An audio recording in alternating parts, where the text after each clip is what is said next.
On organise cet événement parce qu'il y a urgence, de un, et pour ne pas devenir fou, de deux. C'est important de se retrouver et c'est aussi important d'agir.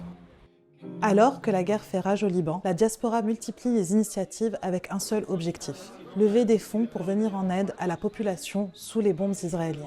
À Paris, c'est dans l'urgence que The Wrong Side, Tourab et Beirut and Beyond, tous acteurs culturels, organisent des événements afin de réunir un maximum de personnes le temps d'une soirée. Je suis en France depuis 2002 et depuis 2002, malheureusement, on a fait plein d'événements en soutien au Liban, la guerre en 2006, l'explosion du port, 2024 et aujourd'hui. Ça peut paraître triste et ça l'est, mais surtout qu'on est là, on ne va jamais lâcher et on a un espoir que le Liban un jour sera un pays où on peut profiter et que les gens puissent au moins avoir quoi manger ou dormir. Un rendez-vous auquel de nombreux artistes ont répondu présents bénévolement.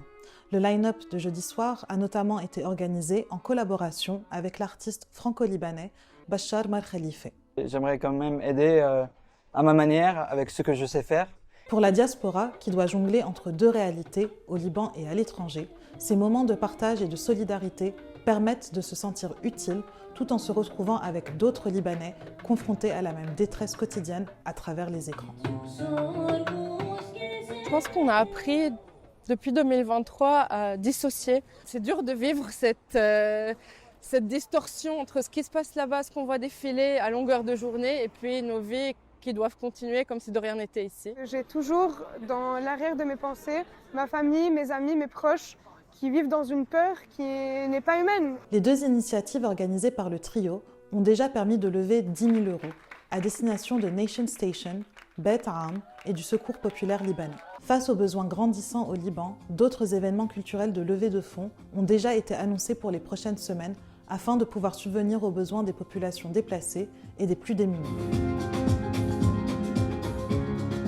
Ces projets créent aussi du lien entre les générations face à une histoire qui ne cesse de se répéter. Ça donne un peu d'énergie, un peu de force de pouvoir partager ces moments et voir la jeune génération qui prend la relève. Il y a 40 ans, on faisait à peu près la même chose dans d'autres conditions.